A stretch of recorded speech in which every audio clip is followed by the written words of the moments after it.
Okay, see, in the first video, we have studied about the unification and reductionism. Now, in the second video, we are going to study in detail about the macroscopic domain and microscopic domain. अभी macroscopic domain में हम क्या पढ़ने वाले हैं? Okay, macroscopic में we will be studying about the big component which has effect of temperature, pressure, volume, internal energy, enthalpy. Okay तो ये मैक्रोस्कोपिक कंपोनेंट में this will study in the first year maximum. क्या क्या पढ़ना है इसमें? हमको मैकेनिक्स पढ़ना है, ऑप्टिक्स पढ़ना है, साउंड एंड वेव मोशन पढ़ना है, हीट एंड थर्मोडायनेमिक्स पढ़ना है, इलेक्ट्रोमैग्नेटिज्म पढ़ना है, ग्रेविटेशन पढ़ना है. सो ये जो मैक्रोस्कोपिक कंपोनेंट है, मैक्रोस्कोपिक फिजिक्स जो है वो पूरा का पूरा क्या होगा? ये आता है बिफोर 1900 AD का, उसको हम कहते हैं क्लासिकल फिजिक्स. ओके, मगर माइक्रोस्कोपिक कंपोनेंट में क्या आता है? We will study about the atoms, we will study about the electrons, we will study about the nucleus, we will study about the protons, we will study about the neutrons. Okay, also we'll study about the semiconductor devices. All these comes under the modern physics. और modern physics पढ़ने के लिए हमें क्या मालूम होना चाहिए? Microscopic domain हमको मालूम होना चाहिए. We must know the microscopic. So macroscopic and microscopic, these are the two components, or these are the two parts which we have to study properly to understand the classical physics and the modern physics. So yesterday only I have told you clearly that in this particular chapter we have to understand properly the basics of physics. Physics कैसे बनता है, physics के parts क्या क्या है, ये हम किस तरह से डिवाइड करना है, कैसे डिवाइड किया है. मैक्रोस्कोपिक में मैकेनिक्स लिया है, ऑप्टिक्स लिया है, साउंड वेव्स है. अभी इसमें से जो ऑप्टिक्स है ये हम कहाँ पर पढ़ेंगे? सेकेंड ईयर में. और जो इलेक्ट्रोमैग्नेटिज्म है ये भी हम सेकेंड ईयर में पढ़ेंगे. बाकी सारा का सारा फर्स्ट ईयर में हमको कंप्लीट करना है. ओके, सो मैकेनिक्स का पार्ट पूरा कंप्लीट है, साउंड वेव्स, वेव मोशन पूरा कंप्लीट है, हीट एंड थर्मोडायनेमिक्स पूरा हमको फर्स्ट ईयर में पढ़ना है, ग्रेविटेशन भी हमको पूरा फर्स्ट ईयर में ही पढ़ना है. अभी ये जो माइक्रोस्कोपिक कंपोनेंट है पूरा का पूरा सेकेंड ईयर में हमको पढ़ना है. So this is the broad view of the microscopic component and macroscopic component. Second part आता है माइक्रोस्कोपिक एंड मैक्रोस्कोपिक के बाद the how this physics is related with the technology. Physics किस तरह से टेक्नोलॉजी को और सोसाइटी को हेल्प करता है. नाउ फिजिक्स से कैसे मालूम पड़ा है? With the help of physics, physics give rise to technology. The first thing what you have to understand, ये जो फिजिक्स है ये गिव्स राइज टू टेक्नोलॉजी. अभी ये कैसे है? जैसे हम सिंपल अभी एग्जांपल देखते हैं. आज से 10-15 साल पहले हमारे घर में क्या होता था? टेलीफोन हुआ करते थे, मगर वो कैसे रहते थे? लैंडलाइन हुआ करते थे. ओके, 10-15 साल पहले घर में फ़ोन हुआ करते थे और घर से ही हम बात करते थे. मगर आज के दिन में लैंडलाइन अभी किसी के पास भी नहीं है. अब सब क्या आ गया? ज़माना मोबाइल का आ गया. मतलब क्या हुआ? ये जो लैंडलाइन के जो फ़ोन्स थे उस वक्त का टेक्नोलॉजी थोड़ा कम था. ओके, अभी का जो टेक्नोलॉजी है वो एडवांस्ड हो गया है. तो अभी का जो टेक्नोलॉजी है that technology is called as the wireless technology. Scientists have understood that how the sound can travel, how the picture can travel, how the voice can travel through the air. Okay, आज से 100-200 साल पहले अगर कोई बोलता था कि ऐसा इंस्ट्रूमेंट बनने वाला है हम जिससे हम एक दूसरे से बात करेंगे, तो सब लोग परेशान हो जाते थे, ऐसा कैसा होगा? क्योंकि उस वक्त साइंस इतना डेवलप नहीं था. मगर आज क्या हो गया? आज साइंस इतना डेवलप हो गया है कि हम यहाँ पर घर में बैठ के 1000-2000 किलोमीटर दूर अपना कोई भी रिलेटिव उसके हम बात कर सकते हैं, उसका पिक्चर देख सकते हैं, उसका वीडियो देख सकते हैं. क्यों? अभी आज मैं बिदर में नहीं हूँ, मैं महाराष्ट्र में हूँ, मगर फिर भी मैं क्या कर रहा हूँ? घर में बैठ के वीडियो बना रहा हूँ और आप लोगों से कम्युनिकेट कर रहा हूँ। तो ये कैसे हो पा रहा है? ये टेक्नोलॉजी की मदद से हो रहा है। कैसे हो रहा है? ये कैसे मालूम पड़ा हमको? ये फिजिक्स से मालूम पड़ा है। फिजिक्स से हमें क्या मालूम पड़ा? फिजिक्स से हमें मालूम पड़ा कि how the waves will travel in the space में वेव कैसे ट्रैवल करता है। इलेक्ट्रोमैग्नेटिक वेव्स है। तो जैसे ही मैं बात कर रहा हूँ वैसे का वैसे ही तुमको सुनाई दे रहा है, उसमें कुछ भी चेंज नहीं हो रहा है। क्यों नहीं हो रहा है? क्योंकि वो ट्रैवल करता है इलेक्ट्रोमैग्नेटिक वेव्स के साथ। सो वो हम पूरा डिटेल में पढ़ेंगे सेकेंड ईयर में, how the waves will travel, how the sound is travelling, how the picture will travel. TV हम घर में बैठ के देखते हैं। तो इससे हमें क्या हुआ है?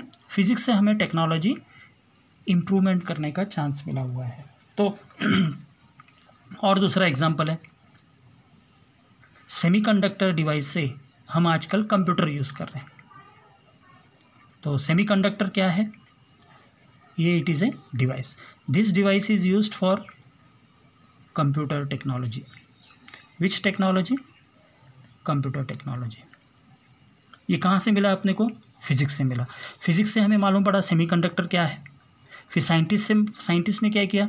उस सेमीकंडक्टर को कंप्यूटर में कैसे यूज़ करना है इसका फाइंड आउट किया। तो ये कैसे मालूम हुआ? यूनिफिकेशन से और रिडक्शन कॉन्सेप्ट से।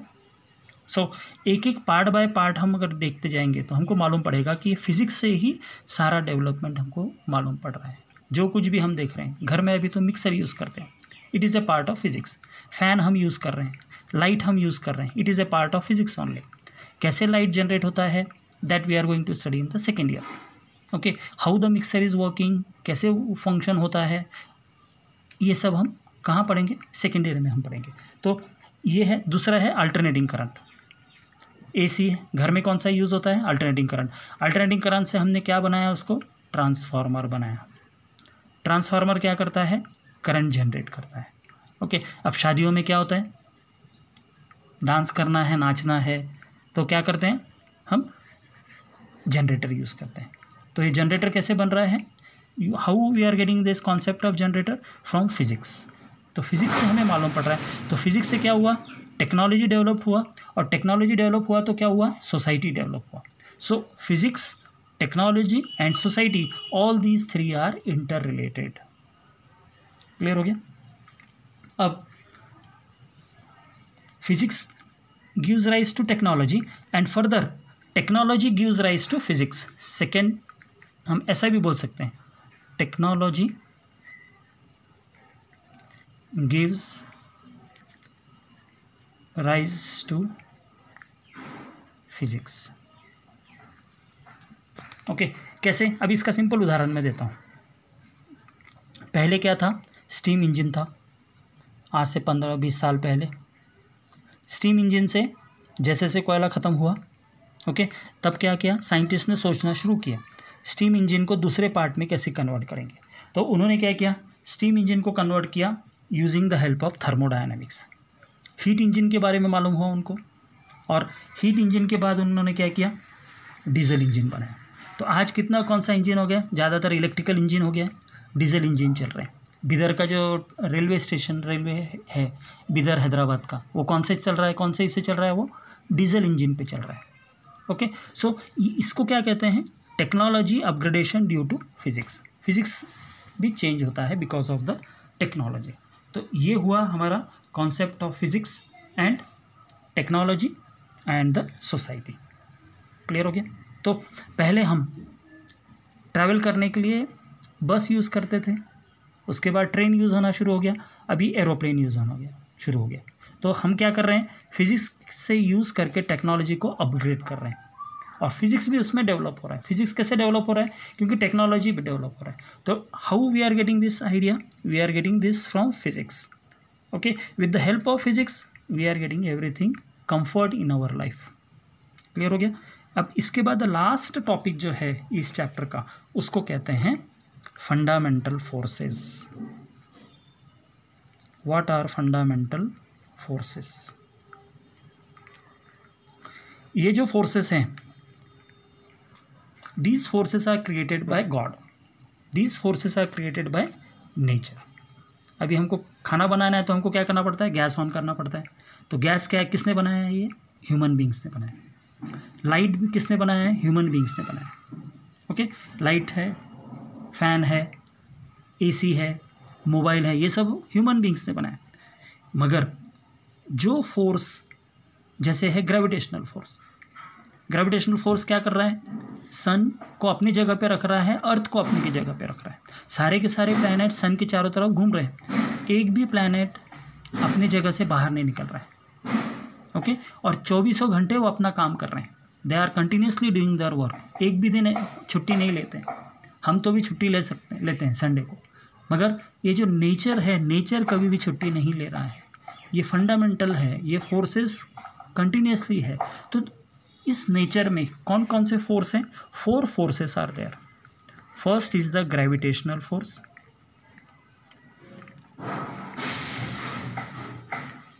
first force is called as what? Gravitational force. Second is electromagnetic force. Second is what? Electromagnetic force. Third is strong nuclear force.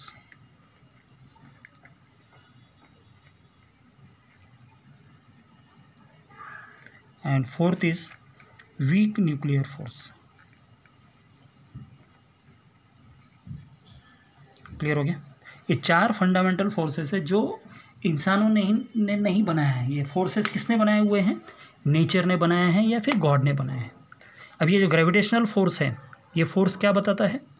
2 body के बीच में, 2 बॉडी जिसमें मास है उसके बीच में फोर्स ऑफ अट्रैक्शन रहता है। How the sun and planet, sun and the earth is at their own position. Earth नीचे नहीं गिर रहा है या सन आके अर्थ के ऊपर नहीं गिर रहा है। क्यों नहीं गिर रहा है? क्योंकि उन दोनों के बीच में क्या है? ग्रेविटेशनल फोर्स है। तो ये जो ग्रेविटेशनल फोर्स है, ये क्या है? सबसे वीकेस्ट फोर्स है। नेचर में सबसे कम फोर्स जो है, वीकेस्ट फोर्स जो है नेचर का, वो है ग्रेविटेशनल फोर्स। तो ग्रेविटेशनल फोर्स किसके कारण होता है? 2 बॉडी के बीच का फोर्स है। ओके, ये लॉन्ग रेंज फोर्स है। लॉन्ग रेंज फोर्स मतलब क्या है? अर्थ और सन का डिस्टेंस बहुत ज़्यादा है, सन और प्लूटो का डिस्टेंस बहुत ज़्यादा है, मगर फिर भी प्लूटो सन के चारों तरफ ही घूम रहा है। ओके, नेपच्यून, यूरेनस, जितने भी प्लैनेट्स हैं, डिस्टेंस बहुत ज़्यादा है, मगर फिर भी वो अपना ऑर्बिट छोड़ नहीं रहे हैं। क्यों नहीं छोड़ रहे हैं? क्योंकि उनके बीच में और सन के बीच में एक ग्रेविटेशनल फोर्स है। And because of this gravitational force all the planets are revolving in their own orbit. उनके ऑर्बिट में से बाहर नहीं निकल रहे हैं और दूसरे को डैश नहीं कर रहे हैं। They are travelling in their own orbits. तो ये है तुम्हारा ग्रेविटेशनल फोर्स। ग्रेविटेशनल फोर्स क्या रहता है? ये सबसे वीक फोर्स है और इस ग्रेविटेशनल फोर्स को कोई भी मीडियम की ज़रूरत नहीं है। कोई भी मीडियम मतलब इसके बीच में अगर सन और अर्थ के बीच में मून आ गया तो फोर्स कम ज़्यादा नहीं होगा। There will not be any other disturbance. Clear हो गया? सेकेंड थिंग, ये gravitational force is always attractive force. Gravitational force क्या है? अट्रैक्टिव फोर्स है। Next is the electromagnetic force. Electromagnetic force क्या है? It is the force between the charge particle. Okay, charge particle अगर rest में रहेगा तो इसके बारे में हम सेकेंड ईयर में पढ़ेंगे।